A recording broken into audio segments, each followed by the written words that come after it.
Olá, boa noite. Hoje iremos contar o relato enviado por e-mail de Luana Vieira, 22 anos, natural de Bicuí, Bahia, que atualmente mora em São Paulo. Essa história que vou compartilhar com vocês aconteceu com meu pai, Manuel Vieira. A partir de agora, passo a contar com as palavras dele. Tudo aconteceu em meados de 1998, em Ibicuí, um município localizado na Bahia. Na época eu era autônomo. Tinha um depósito de gás já na saída da cidade. Nesse depósito trabalhava eu e mais 3 empregados. Alex, Heraldo, então me disse: "Olha, moço, não irei poder vender ao senhor, pelo fato de não lhe conhecer e nunca ter te visto por aqui." O homem me olhou com um olhar de ódio e disse: "Pois bem, tu vai deixar minha família e eu passar fome? Eu vou levar o botijão por bem ou por mal." Então o homem foi até o pátio e pegou o botijão. E já ia saindo quando eu fui atrás e peguei o botijão de volta. E logo em seguida fiquei nervoso e pedi para que o homem se retirasse do meu depósito aos berros. O homem olhou para mim e falou: "Você vai perder tudo isso. Fique esperto." Mas eu nem liguei. Eu fui terminar meu trabalho. Ao passar das horas, aquelas palavras daquele sujeito foram pesando. Eu fiquei meio desconfiado, então chamei meus 3 empregados para ficar de tocaia no depósito. Eu tinha um quarto no depósito que guardava as ferramentas. Falei que iríamos ficar lá de tocaia, caso o homem voltasse. Chamei meu pai para ficar lá comigo, e os empregados de tocaia depois que o depósito fechasse. E assim fizemos. Fechamos o estabelecimento e ficamos lá no fundo, observando tudo, até umas 11h30 mais ou menos. Toda a cidade já estava apagada quando um dos meus empregados, o Alex, falou: "Manuel, vamos embora, esse homem não vai vir coisa nenhuma. Mesmo que viesse, como ele ia entrar? Olha o tamanho desse muro. Esse portão também é reforçado, não tem condições nenhuma dele entrar aqui." Logo após as palavras do Alex, ouvimos os latidos de cachorros. Eles pareciam correr atrás de alguma coisa, quando do nada ouvimos o estrondo de algo se chocando contra o portão. Aquele barulho que mais parecia como que um carro estivesse batido. Então eu falei: "É ele, é aquele homem. Ele deve ter trago amigos para arrombar o portão e levar meus botijões." Logo em seguida fui até a casinha de minha cachorra e soltei a corrente dela, que por sua vez foi igual uma flecha em direção ao portão e começou a latir para o que estava lá fora. Ficamos olhando de longe o que iria acontecer, quando em uma fração de segundos tudo ficou no mais absoluto silêncio. Minha cachorra ficava farejando algo. Enfiava o focinho debaixo do portão. Foi quando meu pai me cutucou e falou para todos: "Olhem ali, em cima do muro." Quando olhamos, vimos o que parecia ser a visão de um filme de terror. Uma cabeça enorme, preta, parecia um cachorro com orelhas enormes, e os olhos eram amarelos e brilhavam naquela escuridão.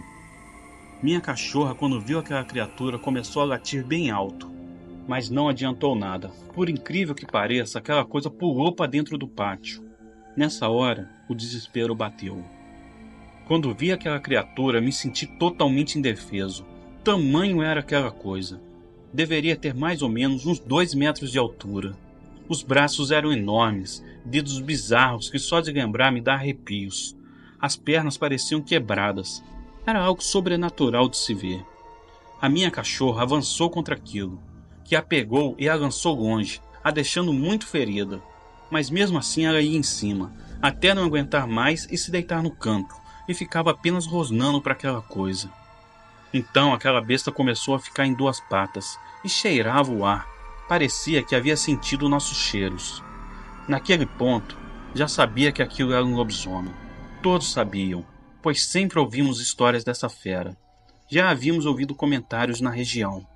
Então, aquilo começou a andar em 4 patas e dando voltas no meio dos botijões, até parar no meio do depósito e olhar diretamente para nós. como se soubéssemos que estava ali. Todos nós ficamos em completo silêncio, mas não adiantou, pois aquilo veio devagar, meio que rosnando, não sei bem, só sei que era diabólico. Aquilo saboreava o nosso medo. Meu pai, que por sua vez tinha levado uma espingarda calibre 12, deu um disparo e pegou em cheio naquela coisa. Caiu no chão e começou a rolar agonizando de dor. Então saiu cambaleando e pulou o muro e saiu do depósito. Fomos correndo ver pelo muro aquela coisa. Vimos aquele demônio em direção à mata com dificuldade e sumindo na escuridão. Depois disso, nunca mais vimos aquele homem nem aquela besta. Ficamos de tocaia mais algumas noites, mas nada mais aconteceu.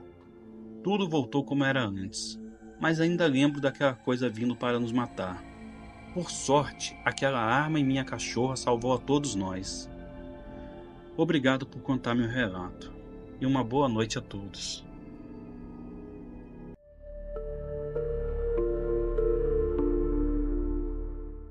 Havia um velho fazendeiro no Acre que possuía a melhor fazenda da região.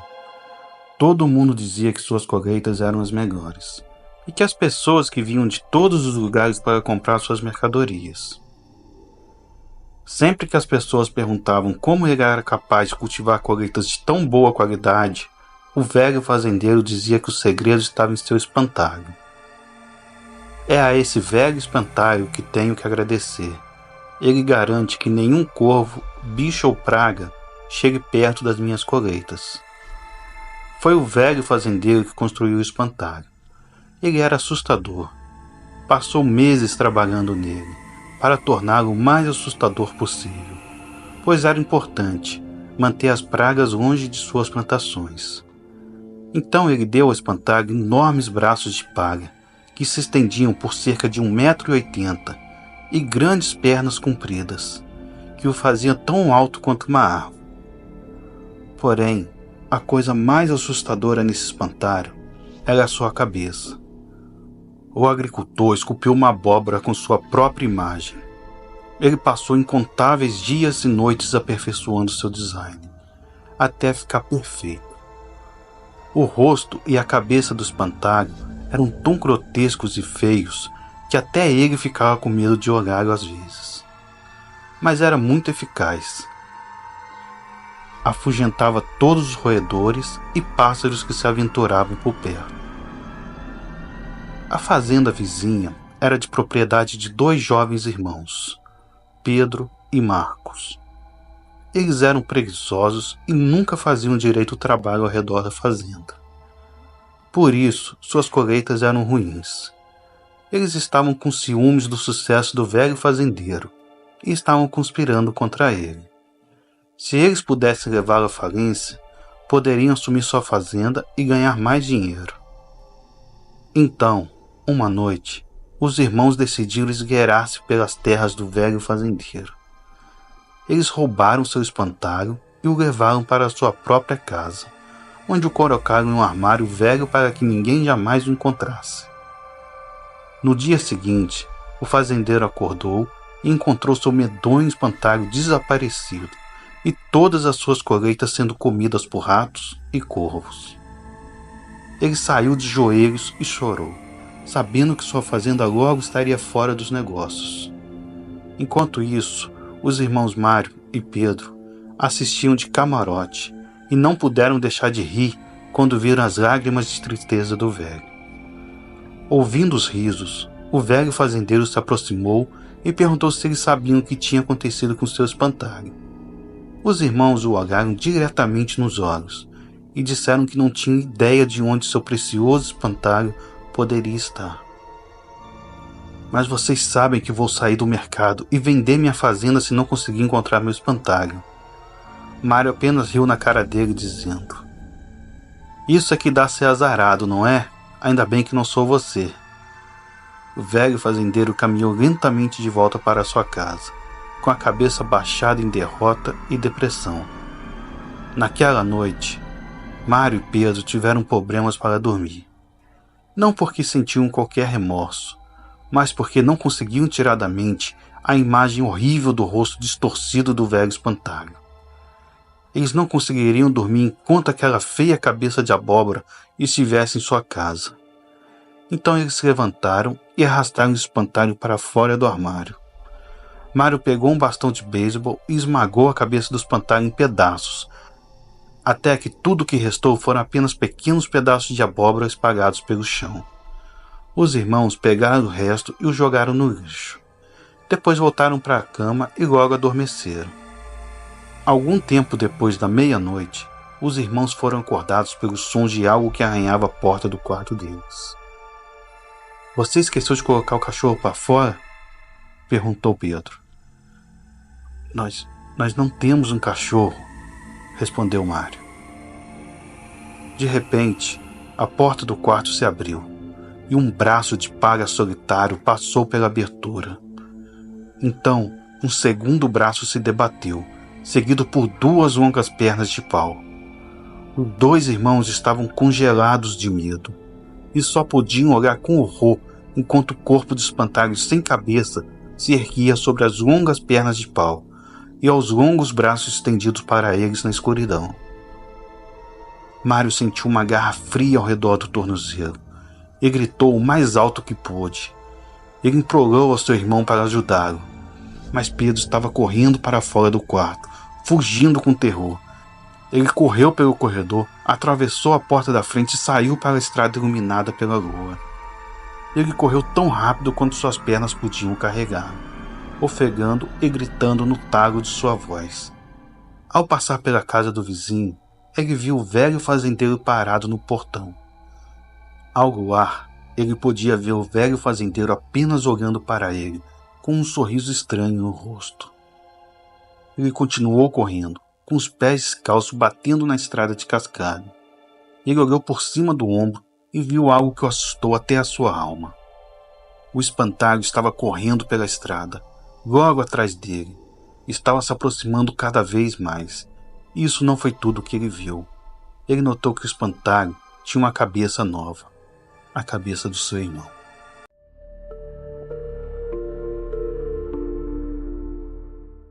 No nordeste do Pará, haviam várias tribos indígenas vivendo no percurso do rio Guamá. Em Inhangapi, os Tembé-Pacajá e Anambé eram as tribos mais conhecidas. Eles conviviam com caboclos e quilombolas até os anos 70. E foi nessa época que uma história bizarra e assombrada restou da herança dessa convivência de indígenas e quilombolas em Inhangapi. Conta-se a história de uma indizinha chamada Babalu, que vivia com sua tribo às margens do rio Guamá. Ainda bem novinha, veio a adoecer, fatalmente. Não se sabe o real motivo de sua enfermidade. Alguns suspeitaram de hepatite, outros febre amarela. A medicina por ali era ainda por meios naturais, com plantas e ervas, que nada puderam contra o seu mal. Com o passar dos dias, a mocinha enfraquecida, ficando de olhos e pele muito amarelos, inevitavelmente morreu. Uma causa comum na proximidade dos indígenas com o povo inhangapiense. Seu pai e um amigo colocaram um caixão com o corpo da mocinha em uma canoa para o seu funeral e foram atravessando o rio para outra localidade. Vinham remando e, após umas braçadas, avistaram uma taberna de um comerciante e ali pararam para descansar. Ao virarem de costas para a canoa, escutaram o barulho de alguém pulando na água, mas não ligaram, pois o local era de mata fechada e poderia ter sido algum animal. E continuaram proseando com o comerciante, e quando voltaram, o caixão estava aberto e o corpo da indiazinha havia desaparecido. Não sobraram rastros, pistas ou qualquer suspeita sobre o que havia acontecido. A partir dessa data, começaram os avistamentos de uma cobra imensa amarelada, que passou a habitar aquele trecho do rio. Atacou ribeirinhos e pescadores, assombrando e causando pânico na comunidade. Em um certo dia, um caboclo pavogagem, depois de tomar umas pingas na taberna do rio, anunciou que ia enfrentar a tal cobra. Subiu numa canoa armado e perambulou o rio acima, no trecho assombrado, e berrava, xingando para que a cobra aparecesse. Vamos, apareça, monstro dos infernos! E a floresta manteve seu silêncio e sua calma, e nada aconteceu. E o pavulagem achou que tudo não passava de folclore, e voltou empolgado, falando para todos que não existia cobra grande nenhuma. Ao chegar em sua casa, se ajeitou para dormir, e na calada da noite, sentiu um silêncio profundo e a sensação de estar sendo observado bem de perto. Naquele momento, o caboclo, antes corajoso, começou a tremer de medo dos pés à cabeça. E enroscado no punho de sua rede, aparece uma índia pequena de cabelos longos e lisos. Eu sou a índia que virou cobra. Se você é homem, vá lá no rio me xingar de novo.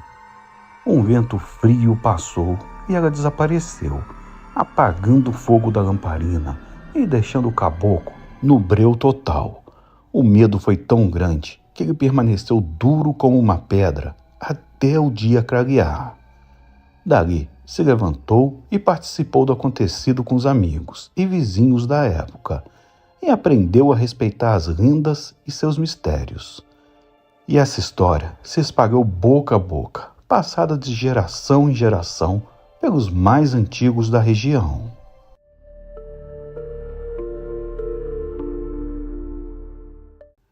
Essa história não é minha. O meu sogro, hoje, é um senhor de 77 anos. Ele nos contou que, quando era jovem, deu de cara com um lobisomem. Conta ele que no interior que ele morava, também morava um homem de nome de Seu Arlindo. Este homem vivia em uma casinha bem afastada das outras, bem na beira do riacho, onde as mulheres costumavam lavar roupas. Pelo dia, era difícil vê-lo em casa, pois estava sempre prestando serviços nas roças dos outros moradores. Já se falava muito que ele era um lobisomem, pois muitas pessoas já teriam avistado um bicho estranho naquelas redondezas. Também havia muitos relatos de animais destroçados por lá. Mesmo com essa desconfiança, a família do meu sogro costumava chamar esse cara para ajudar na colheita e no preparo do fumo de rolo, que era o que custeava a renda da família. E o pai do meu sogro gostava desse rapaz, porque, segundo ele, o cara tinha uma disposição para o trabalho e não fazia corpo mole. Então ele era bastante conhecido por meu sogro e pelos irmãos. Nessa época, meu sogro já namorava minha sogra, e a casa dela ficava um pouco distante da dele. E ele ia sempre de bicicleta, mas nesse dia, a bichinha furou o pneu e ele foi a pé. Na volta, resolveu voltar mais cedo, justamente porque estava a pé. No caminho, senti um odor muito forte de podre, mas acho que era de algum bicho morto na estrada. Só que também estava com uma sensação estranha de que estava sendo seguido ou observado, e o mau cheiro parecia acompanhá-lo. De repente, saiu de trás de umas árvores um bicho enorme com pelos escuros nos braços, pernas, cabeça, mas ele disse que o peito era liso.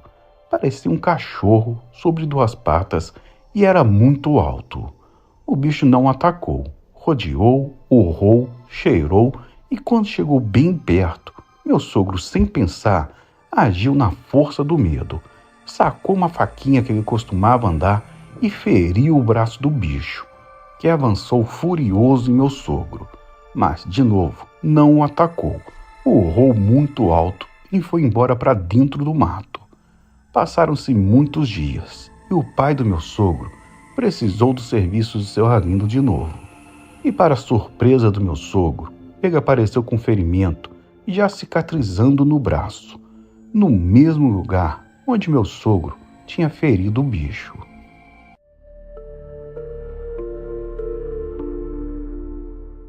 A história que eu vou contar é de um amigo meu chamado Marcos César. Tudo aconteceu em uma antiga casa localizada na zona rural, aqui de Santa Cruz. Quem fala com vocês é Mateus, da cidade que vos fala, Santa Cruz. Diziam que essa casa era mal assombrada e que quem passasse em frente a ela corria o risco de ser atingido por pedras misteriosas. O avô desse meu amigo, no entanto, duvidava de todas essas histórias e resolveu ir até lá para comprovar se havia alguma verdade nelas. Ao chegar ao local, ele foi atingido por uma pedra que quase acertou sua cabeça. Assustado, ele decidiu evitar o atalho que passava em frente à casa e nunca mais voltou por lá. Essa casa, hoje em dia, já não existe mais. Foi demolida há algum tempo. Mas, com essa história, fica um aviso: nunca brinque com o sobrenatural, nem duvide do que você não entende. Um abraço a todos e que Deus abençoe.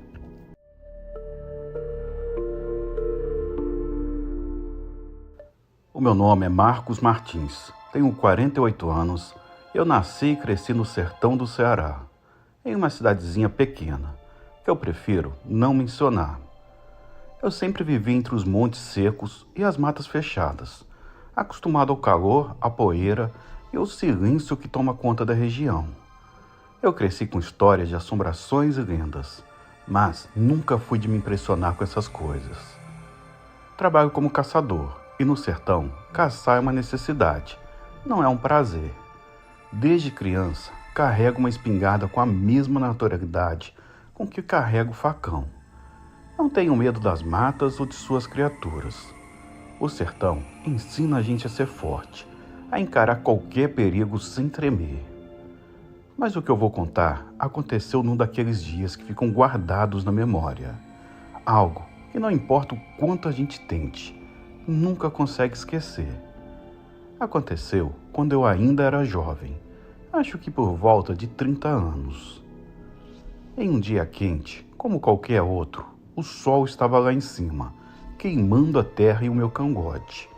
Eu tinha saído mais cedo, atrás de um animal, para garantir a carne em casa. Eu conheço a mata como a palma de minha mão, e naquela manhã, como de costume, eu entrei nela sem pressa. Eu não esperava encontrar nada de diferente, até porque essas matas do sertão já me deram o suficiente para alimentar minha família muitas vezes. Mas, naquele dia, o destino parecia querer me mostrar algo que eu não queria enxergar. A mata estava calma, até demais. O único som que eu ouvia era o próprio passo abafado. Eu estava seguindo uma trilha, procurando por rastros de um veado, quando algo me fez parar. O ar ficou pesado, como se uma sombra estivesse cobrindo o sol. Foi uma sensação muito estranha, mas eu continuei em frente, como sempre faço. Não sou de me deixar levar por essas impressões. Andei mais alguns metros, e foi quando eu ouvi um som. Era um estaro de galho, bem à minha direita. Olhei rápido, mas não vi nada. Nenhum animal se movia. Eu pensei que poderia ser uma árvore caindo ou o vento batendo nela. Mas a sensação de estar sendo observado não me largava. Continuei andando, mais cauteloso agora, até que o barulho se repetiu. Dessa vez, bem mais perto. O dia foi se passando e eu vi algumas vezes uma mulher no meio das matas. Ela não me parecia estranha, só parecia querer se esconder de algo. Então, eu sempre evitava ela, mudava de rota e deixava ela seguir o seu caminho, até porque ela poderia achar que eu estaria perseguindo ela. Horas e horas se passaram e a noite havia chegado. A lua estava cheia e iluminando, mas eu ainda não tinha terminado minha caçada, pois ainda não tinha achado o veado. Aquele animal estava cada vez mais raro de se encontrar no sertão da Caatinga. Foi aí que eu escutei passos de animais, bem pesados, que estavam quebrando os galhos no chão. Aquilo parecia um bom sinal, então me aproximei e me deparei com algo muito estranho e bizarro. Uma figura apareceu no meio da vegetação.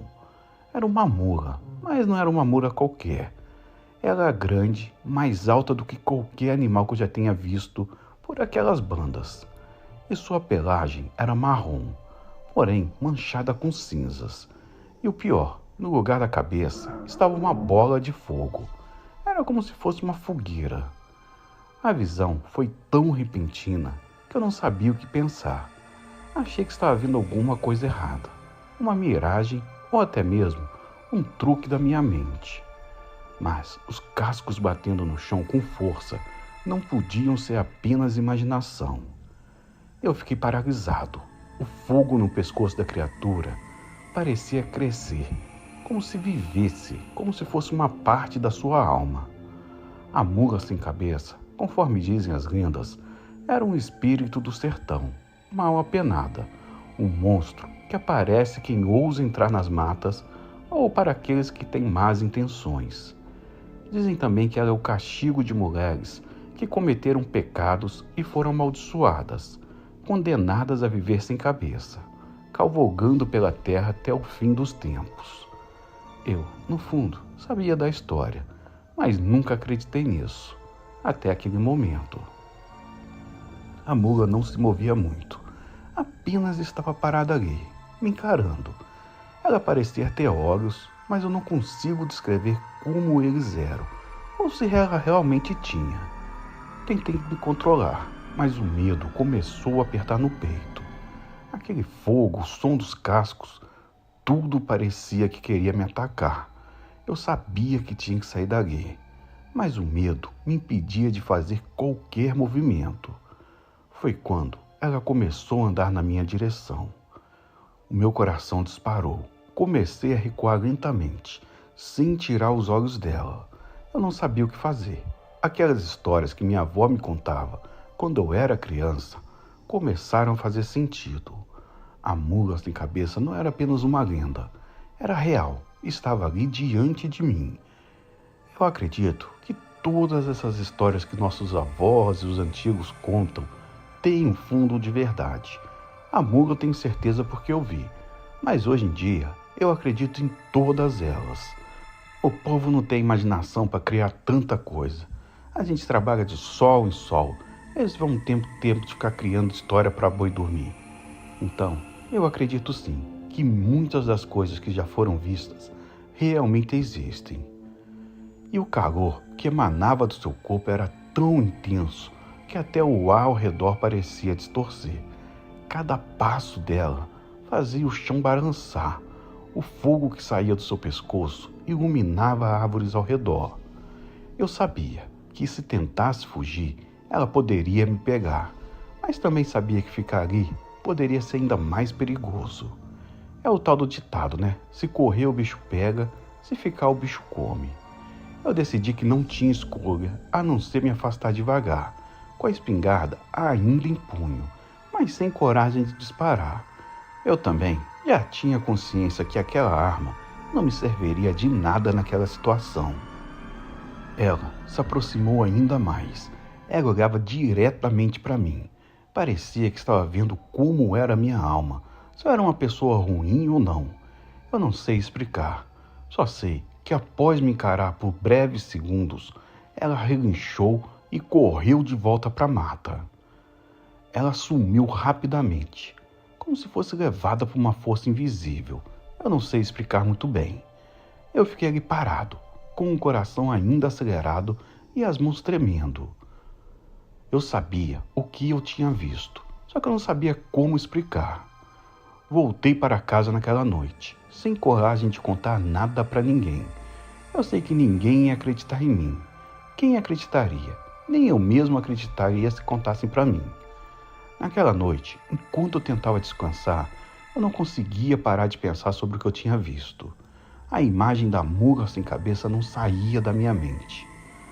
Eu sabia que não era um sonho, mas também sabia que ninguém jamais acreditaria. Depois de algum tempo, os dias passaram, mas a sensação daquela visão nunca me deixou. Sempre que eu saio para caçar, o pensamento e o medo de encontrar aquele bicho de novo me apavora. Bom, Robert, esse foi o meu relato. Obrigado por contar. Uma boa noite a todos.